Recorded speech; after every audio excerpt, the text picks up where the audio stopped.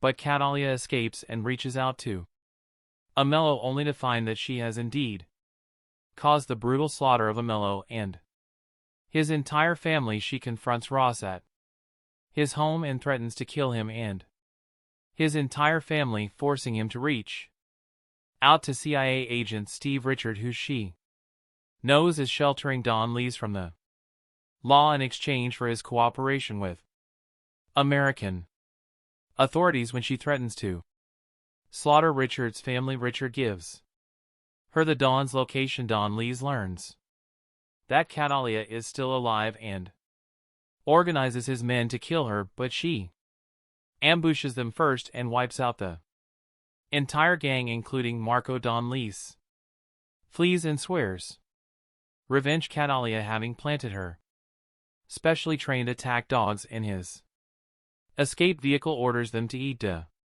alive. Danny is interrogated by Ross.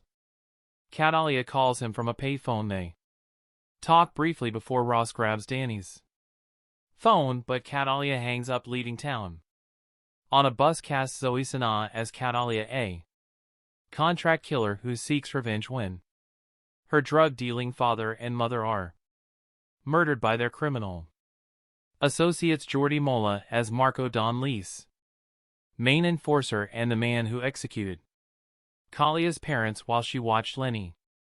James as Ross, FBI special agent tasked with investigating Calia's assassinations. Amanda Stenberg as 10-year-old Catalia. Callum Blue as Richard's CIA agent who arranged Don Lee's relocation in cooperation. Cynthia Adai Robinson as Alicia, Calia's mother, who is killed, along with her husband Jesse Go as Fabio, Calia's father and a drug business partner of Don Lee's, who was ordered killed when he tried to quit the criminal life. Ophelia Medina as Mama. Emilio's mother Angel Jica as Pepe. Emilio's father Sam Douglas as Willie. Ward Graham McTavish as Head U.S. Marshal. Warren Max Martini as Agent Robert. Williams B. Bonnet as Don Luis A. Colombian drug lord who ordered the killing of Calia's family, then cut a deal with the CIA. Michael Vaughn as Danny DeLan, Calia's boyfriend and artist. He knows Catalia as Jennifer. Cliff Curtis as Olilio Restrepo, Calia's uncle and professional killer who raises and trains her after her parents were killed. Production. The script for Colombiana was based on Matilda, which was originally written by Luc Besson as a sequel to Lawn the Professional, after a disagreement with the Gaunt Film Company on how to proceed with the film. Besson and director Olivier Megaton reworked the script into a standalone film. Filming began in August 2010 in locations including Chicago, New Orleans, Mexico, and France. The film was produced by Bess's Europa Corp Company, and the script was written by Besson and Robert Mark Kamen. David Martin Jones, in an essay written for Senses of Cinema, stated that the film was likely to have been perceived by audiences to be an American Hollywood production, noting that aping the look of a Hollywood genre film with a non-U.S. twist had been used in previous European films. Reception critical. Response on the review aggregator. Website Rotten Tomatoes 28% of 107. Critics' reviews are positive with an average rating of 4.9. SL10 The website's consensus reads Zoe Saldana has the chops, but she's taken out by erratic and sloppy filmmaking. Metacritic, which uses a weighted average, assigned the film a score of 45 out of 100 based on 22 critics indicating mixed or average reviews. Christy Lammer of the Associated Press reviewed Colombiana, writing that the director of Lane Nikita and The Fifth Element serves as co-writer and producer here, but this is very much a spin-off of his brand, a continuation of the kind of stereotype and gravity-defying characters he's made his name on.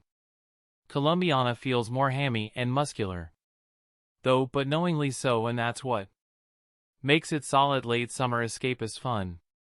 Betsy Shai of the Los Angeles Times wrote, "This B-movie blast of bloody blam blam is the latest chapter in the Luc Besson book of badly bruised lovelies who are better not cross what he began in 1990 with. Nikita followed with Lawn in 94 and 97's The Fifth Element, the last written with Robert Mark Kamen, who co-wrote Colombiana with Besson. He refines in Colombiana. Claudia PG of USA Today wrote, "This is a showy flower of an action film.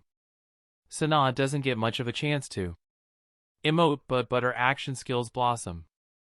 Jordan Miner of The Hollywood Reporter said that there are guilty pleasures to be had in this frenzy be starring Zoe Saldana, who gives an acrobatic performance that makes the overcooked material watchable. Controversy. A non-profit group called Por Colombia criticized the film, saying that it stereotyped Colombia in a negative way. Carlos Msus, president of Por Colombia, claimed that the film is proof of a total lack of creativity in Hollywood. When asked about the situation in an interview, Sanaa said, "Shame on them, I don't know, I wish I knew how to address stupid, unintelligent comments, but I'm not a stupid person." The following year, in an essay published in Senses of Cinema, David Martin Jones focused on a different aspect of the South American character, believing that the film provided a different perspective concerning immigration and international wealth inequality. He notes that a character from the global South wreak havoc on the wealthy and corrupt in the global North, offering a different perspective than is usually seen in a Hollywood blockbuster. Box office. Colombiana grossed $36.7 million domestically, United States and Canada, and $26.80 million in other territories, for a worldwide total of $63.5 million. Against a budget of $40 million, it opened at number 2 in the first of its 3 consecutive weeks in the top 10 at the domestic box office.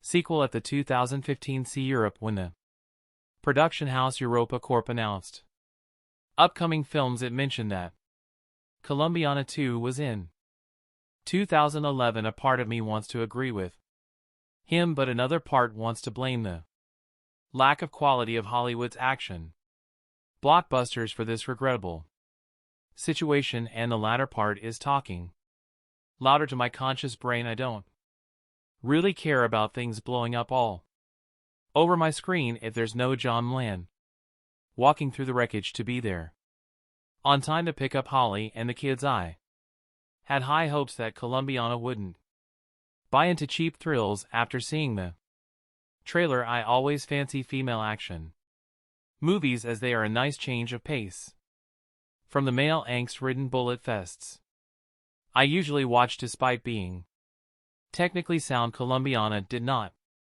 live up to my expectations at all. Seeing who was behind it now, I wonder why I got my hopes up in the first place. Colombia is an awful place to be a criminal in.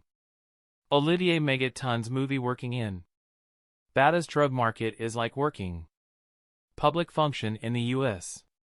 You're more likely to be on somebody's payroll than to become Scarface. It's a little racist, but I can deal with that. Catalia Restrepo Salana learns this the hard way when her parents are murdered by the henchmen of Don Leesby Bonnet's back when she was a child. That moment defined her whole existence. She goes on exile to her uncle Marco Jordi Mola best place and learns the quirks of being an assassin.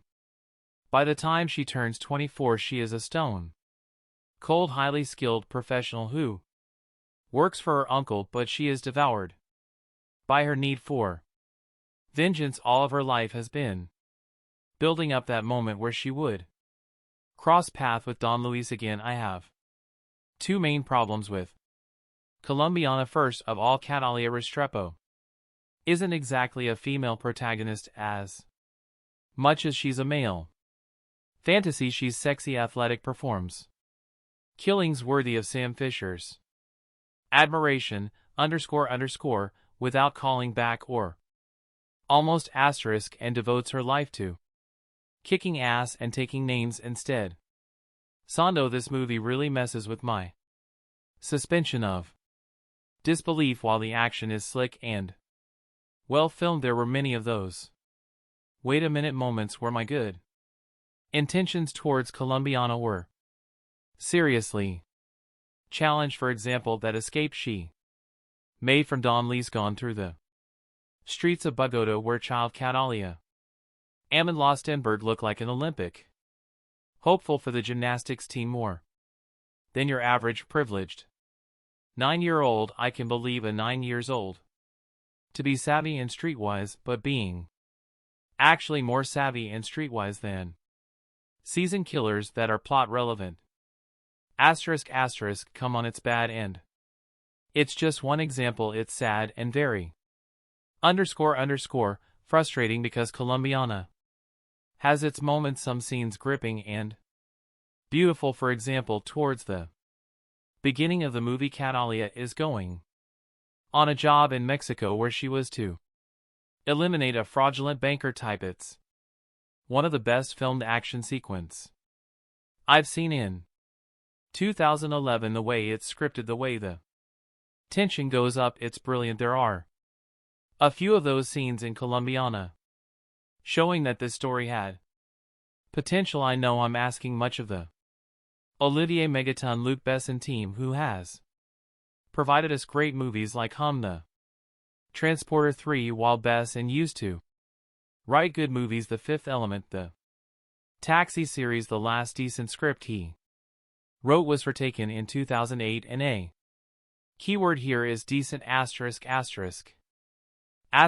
can't really recommend you to watch Colombiana, but if you're caught with it in a social situation, it's a frustrating viewing, but it has its moments. It's technically sound and visually beautiful, but the script is plagued with most issues that have been plaguing Hollywood action scripts since the beginning of the 21st century. Movies like this won't trigger an action SL crime film renaissance. I just needed to get to the core of how this movie troubled me by getting to talk about specific scenes that make no bleeding sense. So if you're worried about being spoiled with this movie, then don't read any further. The action genre of filmmaking is one of the most critically disliked genres of all. I believe it sometimes, while over the years some form of criteria has been assembled as to what makes a good action sequence, it's always made the story to be a problem rather than a friend, and therein lays the biggest problem with Colombiana. What this film is meant to do, it does well for the most part. The film's general glorified, overly meticulously designed, almost impossible assassination sequences are great to watch, and they're fun. You sit in your seat staring at the big screen ahead of you with your face emoting shock as you see tiny little Sanal work her way through the smallest of cavities of a building or using the most mundane of objects as the spin of her assassination scheme, so I find it almost unfair to complain about the things that didn't work in this movie, since it's all the things that never seem to work in 90% of the action films out there. Its logic and story structure is a complete mess. There are so many scenes where characters say things that make almost no sense and do things without much consequence that you can't imagine how they were ignored. Catalia Zoe Saldana decides, after seeing her mother and father murdered by whom I can only assume is the big drug kingpin in Colombia, that she wants to become a killer so as to be able to enact revenge. Part of her grand scheme is, since she doesn't know how to find her parents' killer, to smoke them out by marking each of her amazing murders with a message that only she and these men would understand. However, since it's such a peculiar detail, the authorities refuse to release it to the press until 4 years later. Now you would imagine that either the police would use the same logic for why 4 years later they decide to release this information a lot earlier, therefore pushing the story along, or Catalia would realize that this message isn't getting out and do something different. There's a scene where a mellow Cliff Curtis shoots randomly around a school in broad daylight on a whim to prove a point to young Catalia. I find it immensely hilarious how he never has to worry about the police or anyone seemingly staring directly at him as he takes his time to expose his reasoning for why Kalia needs to do things his way. Also, there's a romance ongoing with Catalia and Danny Michael Vaughn that makes almost no sense. We don't see the beginning of it, and it's very obvious that Sana's character is using this man just for sex pretty much. However, it's also obvious that this man wants more, and it seems that this arrangement I.E. shambled a relationship and has been going on for a few months at least, due to the way they interact. Who is his friend that immediately sends a photo of his supposed girlfriend to the DMV for identification without thought? This makes no sense other than a painfully obvious plot point used to get the police closer to Catalia. When the talking ends and the bullets start whizzing by, the film is fun enough to truly enjoy. The only problem with that is that when it's time for Catalia to exact or revenge, the action film style changes from this exact science of a killing to a free-for-all brawl that Saldana enters into, and immediately, due to chaotic film making, the action becomes too hard to decipher that it's almost unbearable. When 9-year-old Kalia's parents are murdered in front of her, she vows to avenge their death and dedicates her life to becoming an expert assassin. While watching Colombiana, it becomes increasingly hard to believe that it was written by Luc Besson, the same man who brought us the excellent Leon, a high point in the assassin genre, where that film boasted an intelligent screenplay, strong performances, and genuine tension and thrills. Colombiana is a tiresome revenge thriller devoid of any of the pleasures of that film. A closer comparison would be taken Besson's joyously luminous vehicle that made up for what it lacked in brains, with solid thrills and ridiculous violence, something Colombiana can only dream of. Achieving the plot is a simple one. Catalia Amanda Stenberg watches as her parents are murdered in front of her at the age of 9, given instruction by her father beforehand. Catalia flees Colombia and winds up in Chicago with her uncle Curtis. One day, impossible, the film's most preposterous scene. Catalia tells her uncle she wants to be a killer too, which he pulls out a gun and murders a driver in the middle of a busy street in broad daylight, apparently as a way of illustrating that she should stay in school to become a more efficient killer. Of course she does, and we jump forward 15 years to a grown Catalia Sinan now. Going by the name Jennifer, faking a DUI. To get inside a specific jail to slip through some air vents and murder an important prisoner staying in one of the cells. She marks the body with a rare orchid only found in Colombia, as she has with her previous 22 kills in an attempt to get press attention and draw out the men responsible for her parents' death. What happens from then is a mess of poor acting, silly action scenes, and utterly pointless dialogue. Every single character in this film is so utter one-dimensional that any dialogue they have is their disservice.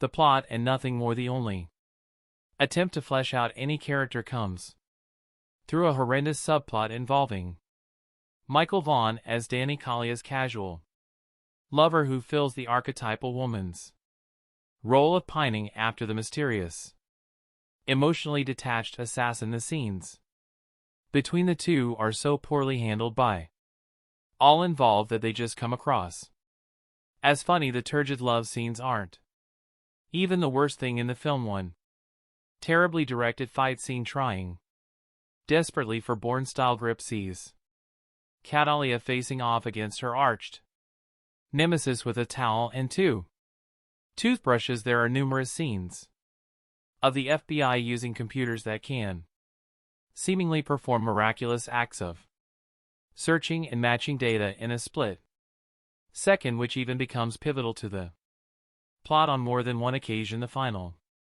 face-off dare not be spoiled here, but could possibly be the worst climax to a film of all time. The last of logic or intelligence would have been quickly forgiven had the film been at least fun.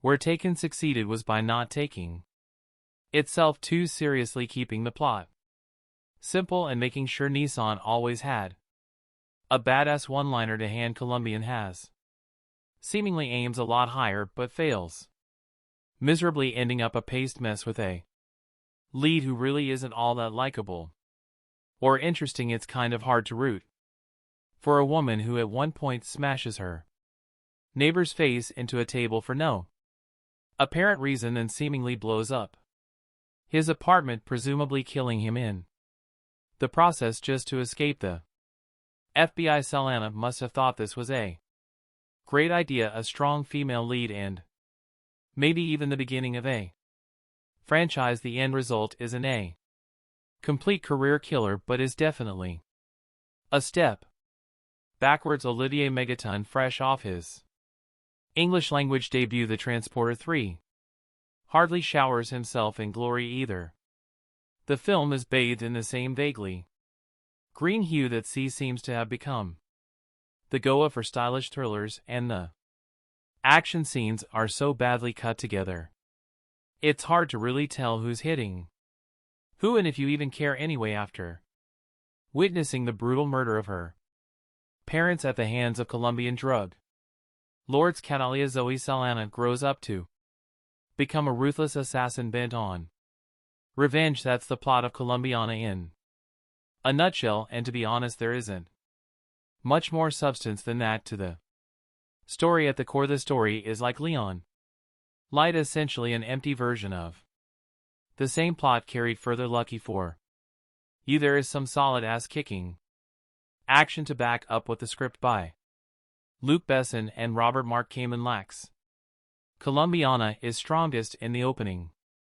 Young Catalia Amanda Stenberg, instead of being the fragile broken child who just saw her parents butchered, is a badass. She stabs Marco Jordi Mola bad boys to an evil henchman in the hand, then lure a gang of heavily armed cartel enforcers on an epic foot through the slums of Bogota, who knew 8-year-old girls were so adept at parkour all on her own. She finds her way to Chicago, where her uncle, a mellow Cliff Curtis, is a medium-level crime figure. Catalia is as strong as she needs to be, but also still a child, and with the single-minded focus that only a child has, declares that she is going to become a killer with or without Emilio's help. Resourceful and determined, you never doubt for a second that she'll succeed in her quest fast. Forward 15 years and Catalia has become just what she set out to become, a highly skilled killer with vengeance on her mind after a couple of nice scenes of her professional prowess which take every opportunity to strip Sana down to the most minimal amount of clothing possible. However, even when fully clothed, you can pretty much always see her nipples. Seriously, Sana's nipples should get their own credit. The pace begins to sag. In fact, the middle of the movie is largely forgettable, laughable at points, and is over-serious to the point of absurdity. There are a bunch of unnecessary asides, including tangents about an FBI agent Lenny James hot on Kalia's trail, a vaguely corrupt and generic CIA agent Callum Blue, and far too many scenes of her making out with her hot painter hump buddy Michael Vaughn, alias in reality everything that doesn't directly revolve around action is probably best ignored, but things always look darkest just before the dawn, right? And I'll say it one more time, lucky for you right as you're about to give up hope. Colombiana gets rad again, and we're talking rocket launchers, hand grenades, and a toe fight rat. There isn't much to think about too seriously in Colombiana. It's a simplistic look at culture and trauma, and a story full of character caricatures and stereotypes at its best. However, the film is entertaining, eye candy, and that's enough for me tonight. There are shark fights, intricate assassinations, lots of things to blow up, and an assortment of interchangeable goons with no larger purpose in life than to become cannon fodder for a hot killer in a bodysuit. Sure, it's cheesy and melodramatic, but what the hell, it's also a good time. I can't help but think that without Sana's presence, Colombian would never grace the multiplexes. This is a kind of action movie that rarely gets a wide theatrical release anymore, unless it happens to be directed by Sylvester Stallone and star a bunch of 80s action icons. Usually films of this nature are relegated to the direct-to-video market and enjoyed only by the hardcore among us who actively seek out genre features. This is the kind of action I grew up on. It's a little bit sexy, a little bit silly, and to be sure there are some moments of blustery overacting in poorly executed American accents, but all in all, Colombiana isn't bad. I think it is also worth noting that a man with the surname Megaton is responsible for directing Colombiana. It takes a certain level of balls to change your name from Olivier Fontana to Olivier Megaton. How do you explain that one to your parents? But that's exactly the type of personality, one full of cockiness and bravado, that I want in charge of my action movies. Well played, Megaton, well played. The conveyor belt of producer Luc Besson's action movie factory delivers at least one mindless shoot 'em up per year, occasionally the yield of dull titles such as From Paris with Love is broken up by something as entertaining as Taken, but not often. Colombiana exists as a mid-range action product with violence to spare, reasonable star power, lots of momentum, even more violence, and heaps of sex appeal, all tempered for mass consumption by a PG-13 rating. COR. Written by Besson and Robert Mark Kamen. The movie was directed by Olivier Megaton Transporter 3, one of Besson's clan who has yet to break out the way Pierre Morel District 13 has here. Megaton rushes through a story that deserves comparisons to Bessa's own The Professional after witnessing the murder of her mother and Colombian drug lord hitman father at the hands of competitor Don Luis B. Ben and his goon Marco Jordi Mula. The 9-year-old Catalia Amanda Stenberg escapes in a mediocre parkour chase sequence on the rooftops of Bogota. She makes her way to Chicago and takes refuge with her uncle Emilio Cliff Curtis. A gangster who values family, she insists on getting revenge and that Emilio train her to be a killer, and he agrees on the condition that she goes to school. Cut to 15 years later, by which this time Catalia, now played by Avatar star Zoe Saldana, has accumulated a hit list of 20 or more kills, all very bad people and all meant to draw out Don Lees, who has since gone into hiding under CIA protection, a normal wife with her casual boyfriend Danny Michael Vaughn, who until recently she has used for sex, never seemed feasible, but suddenly Danny wants to talk and Catalia begins to feel something beneath her cold exterior. Meanwhile, while flavorless FBI Special Agent Ross James is hot on his suspect's trail but refuses to believe the killer is a woman, because no woman could ever do what this killer has done. Clearly, Agent Ross hasn't seen Besson's Laugh, Nikita, or The Fifth Element, but he's got to find the killer because that's what FBI agents do, so he asks the press to distribute her signature A Catalia orchid drawn on each victim's chest in black lipstick. When Don Lees sees this, he sends out his thugs to search for Catalia, putting her few dear associates and family members in harm's way. Saldana makes a welcome replacement for Besson's other action heroes, the likes of Jason Statham and jet lag actors, whose scowls are interrupted only by bursts of anger. She's nimble, infiltrating complex security with the SLLY daring of Tom Cruise in Mission Impossible, while she can also unleash hell worthy of Schwarzenegger in the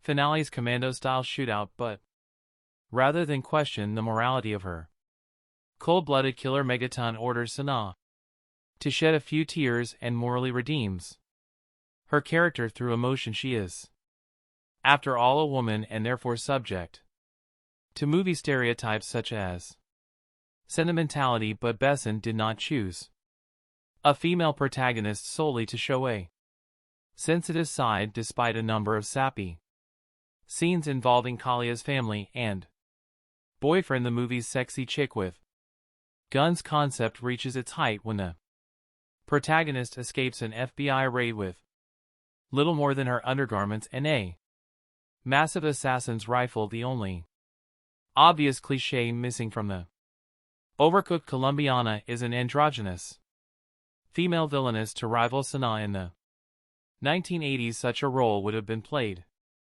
by Bridget Nealon, though he avoids this bit of formula. There are too many other clichés. Megaton, a ridiculous self-appointed moniker, doesn't employ action scenes, adopt that familiar over-edited shaky Kim style that has spread like a disease through the majority of today's action movies, and cuts have a man on fire strobe effect that might cause an epileptic seizure. Everything that you expect to happen does, but the result is certainly more watchable than the majority of best and produced actioners, and will no doubt provide some mild diversion for action junkies. Colombiana is a movie that is best enjoyed if you prepare yourself for the unbelievable. It's hard not to start here.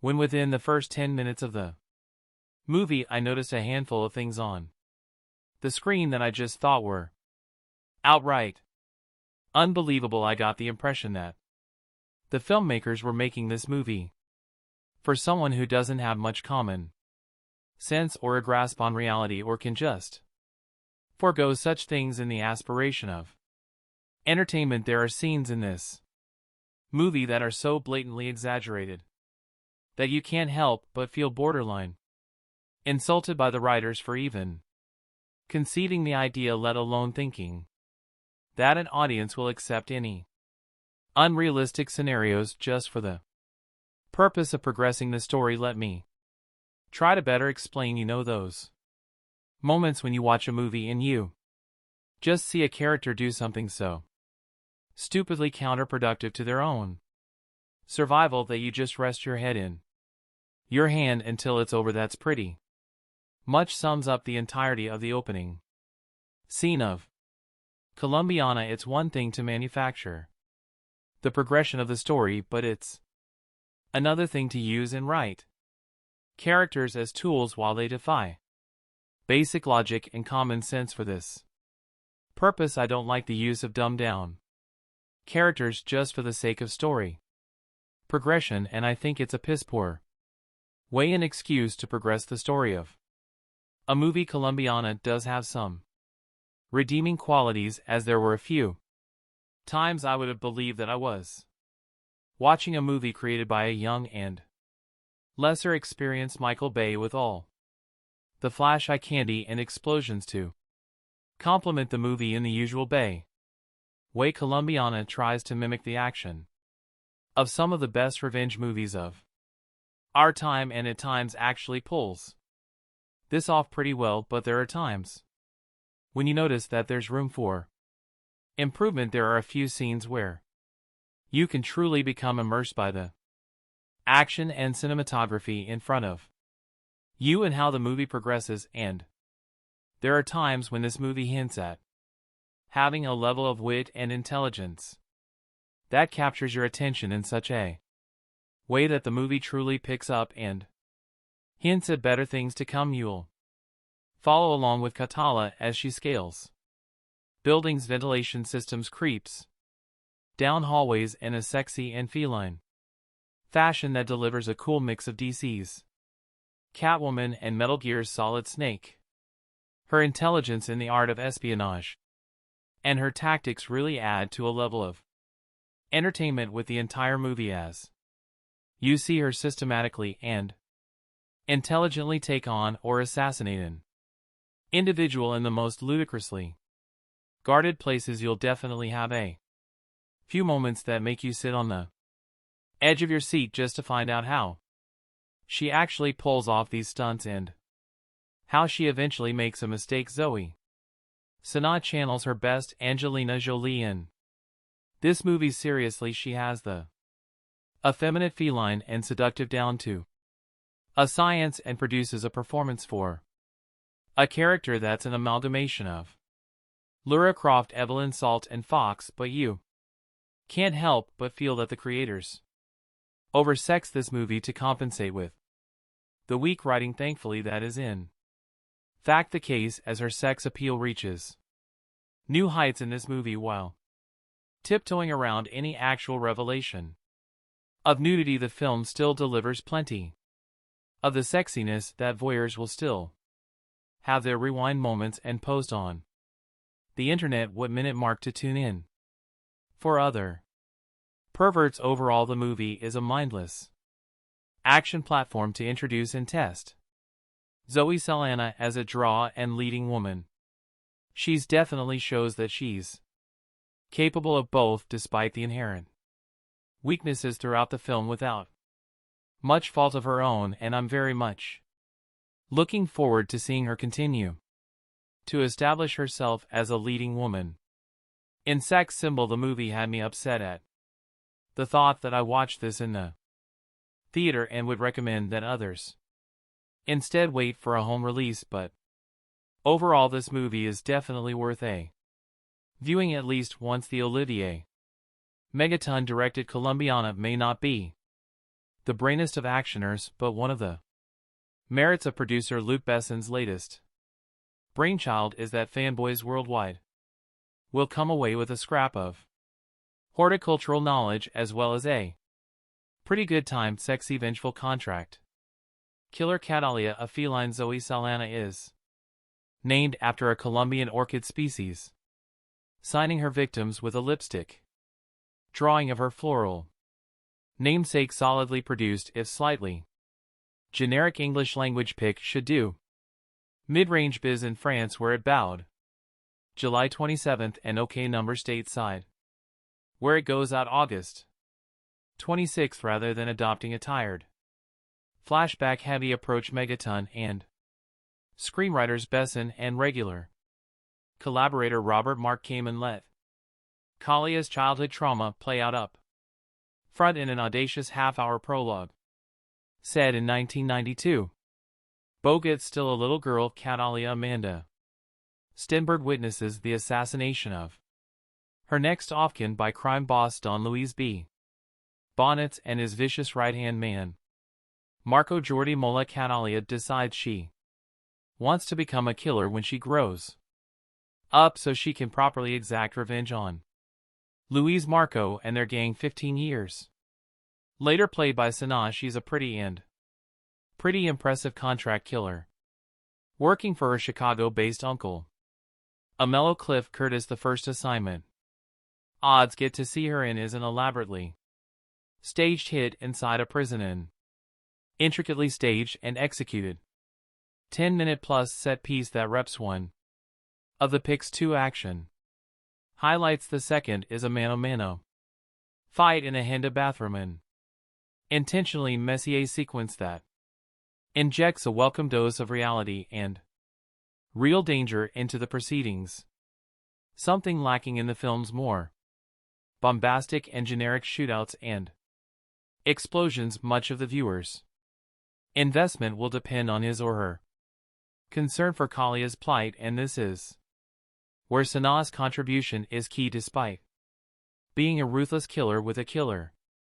bob and a predilection for skimpy tight fitting apparel, costume designer Olivier Barriot seems to have taken a cue from the Avatar Thesp's motion capture bodysuit. She not only exudes sexiness, but also generates a certain amount of sympathy. Saldana's handful of scenes with her artist BF Michael Vaughn, who has no clue what she does for a living, help humanize the otherwise solitary killing machine in three tense confrontations in a schoolyard and a library with Amello, and during a home visit with the FBI agent on her tail. Lenny James nicely drew to his plotting and characterization between action setups like all action picks from Besson's Europa Corp, including Helmer Megatons. The Transporter 3 Colombiana is slickly assembled locations including Mexico, the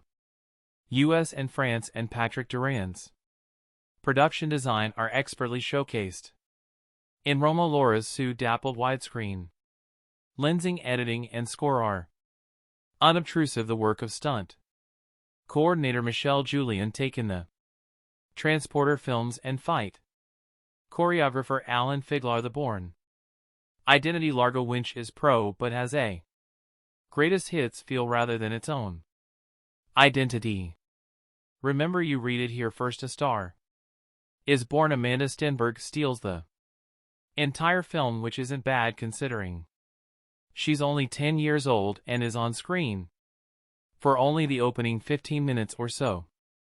She plays the lead, Catalia, who is a 99-year-old witnesses her parents' murders by Marco Jordi Mola, evil henchman of evil drug lord Don Luis B. Bonds, but mom and pop had it coming anyway, because every Colombian in this film is a drug dealer and or killer and or gangster of some kind. Not only does Amanda display genuine terror, I wonder how director Olivier Megaton got her to do that. Threatened to put a puppy in a blender. UC's is cute little baby puppy doggy. A man lay, you see how I put in the how you say blender, but she's handy with a hunting knife too, putting her mark on Marco before going on a rooftop parkour run for her life, dodging bullets, a motorbike, a parkouring pursuer, and various SUVs. It's all breathtaking stuff that makes you read the end crawl really carefully to see if any little girls were harmed in the making of this movie. Catalia then makes her way to the U.S. Embassy, and a nice touch, this pukes up a micro SD card, a parting gift from Daddy, which contains some kind of secret information that gets her instant citizenship and is flown to the States. She then dodges her handler and makes her way to Chicago and Uncle Amello Cliff Curtis, who being Colombian is also some kind of gangster. We know this because we're introduced to him beating some guy to a pulp in a container back in the safe and loving arms of family. Catalia decides she wants to be a professional killer and waste everyone who had anything to do with the deaths of her parents. That'll be all of Colombia then, but first she has to go school, and after bribing the principal to overlook Kalia's late start and presumed missing grades, Uncle Amello convinces her education is the best way by pulling a gun in broad daylight and shooting a passing car full of holes and causing it to crash. Since nobody witnesses anything, he is able to calmly put it away and explain that whilst anyone can do that and presumably not get caught ever, the 3RS will give her a better a shot in life. So far so brilliant, but then we fast forward 15 years and get Zoe Saldana, whose vehicle this is. It's not that Saldana doesn't look good, especially after her appearance at the Avatar press conference in Berlin, where she appeared to be promoting anorexia as a fashion statement. Nor is it her athleticism, but in what is a standard Luc Besson, Olivier Megaton crazy name crazy guy mayhem movie she is called upon to act. It's not only out of place, but her gamut runs all the way from A to not quite B. Instead of a 95-minute waste up, we also get a completely unconvincing subplot love affair involving her and artist Danny Delaney Michael Vaughn. And is it just me, or do all his paintings feature penises in some shape or form? He knows nothing about her, and certainly not that she's a serial killer with 22 notches to her credit. Only Colombians, of course, because they all have it coming. On behalf of Uncle Amello, this results in the film being at least quarter of an hour longer than it needs, and breaking the action when it needs to keep roaring. Liam Neeson didn't need any kind of emotional claptrap in taken, so why here? So what if Catalia is tortured, damaged, etc.? Do we care? No, this is essentially a cartoon film with live actors. Of course, Catalia is really after Marco and Don Luis, them having been conveniently relocated to the US by the CIA, ostensibly because Don Luis is an informant, but allowed to carry on being major drug dealers. Just work with me here, okay? Like I say, this is a cartoon at heart, so to draw him out, she works her way through his people, drawing a large orchid on the bodies of her victims. It looks like 5 penises joined up, by the way, replicating a necklace he gave to her father before ordering him wasted, and which he gave to her before being wasted. Don Luis knows what that means. The orchid, that is not the penises. Meantime, FBI agent James Ross Lenny James is on Kalia's tail for earlier smuggling herself into a high security jail and taking out a really nasty piece of Colombian work, thanks to a helpful orchid recognizing cleaner in an audible groan inducing moment, and that penis drawing artist guy of hers. The cops and feds get a solid lead on her QA Leonic shootout and chase through her apartment block, from which she escapes. Not that Don Luis hasn't been busy either. He's taken out Uncle Amello and the latter's mother. This gives Miss Sana another chance to act, which she seizes with both hands and tosses out the window. I'm sorry, she really can't do it in the hands of a real actress such as Angelina Jolie, or waiting for Anna Stenberg to have gone rough puberty. These extra scenes would have worked and added some depth to the character, but Sana can't carry it. Just paint her blue and have done with it. Fair Chris Aes Catalia now goes on her merry way, finally tracking down Don Luis via threatening Agent Ross, who leads her to the CIA handler who, prompted by a bullet through the window, spills Don Luis' whereabouts. The rest of this, by the numbers going through the motions film, is her taking out Don Luis' hired help, who, unlike her, are not bullet or bomb-proof. Until it's time to deal with Marco using mostly a hand towel, and finally Don. Louise using 2 dogs that have been trained to eat on command. Pretty cool. But sadly we don't get to see it. It's not that Colombiana is bad, but nor is it particularly interesting. It's all rather root-like. An overtired and bored hooker giving yet another hand job, nobody apart from the amazing Amanda Stenberg and those technicians, extras, and stuntmen hoping to get their next gig is really giving of their best. And Zoe Saldana, despite her clearly visible efforts and exertions and innate hotness, is out of her depth, handicapped by her limited acting ability in a script that unfairly calls on her to show some. Colombiana 2 Inches 2025 has not been officially announced or confirmed by the original film's producers or studios. Colombiana 2 2025 brings back the fierce Catalia Restrepo, portrayed by Zoe Saldana, on another journey of vengeance and justice following the events of the first film, where Catalia took down the men responsible for her parents' deaths. She now faces an even more dangerous challenge, a deadly syndicate that threatens to destroy everything she holds dear. Plot overview: the story begins with Catalia trying to lead a quieter life, having partially escaped the violent shadows of her past. She's found a small semblance of peace, living under identity in a remote village in South America. However, rumors of a powerful crime syndicate known as the Silver FWN begins spreading. This syndicate, notorious for trafficking and large-scale corruption, has a reputation for wiping out entire communities that resist them. When the Silver Fawn arrives in Kalia's village, its enforcers inadvertently bring her back into a world she was hoping to leave behind.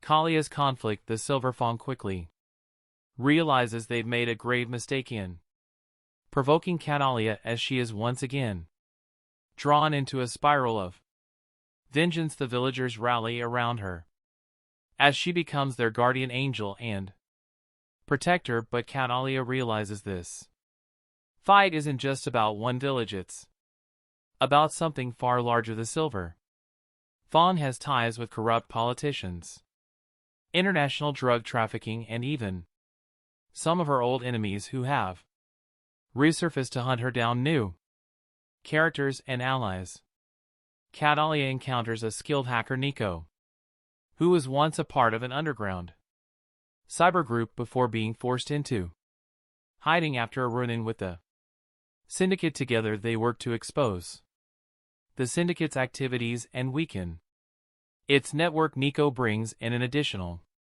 level of danger, but also emotional complexity, as he begins to see Catalia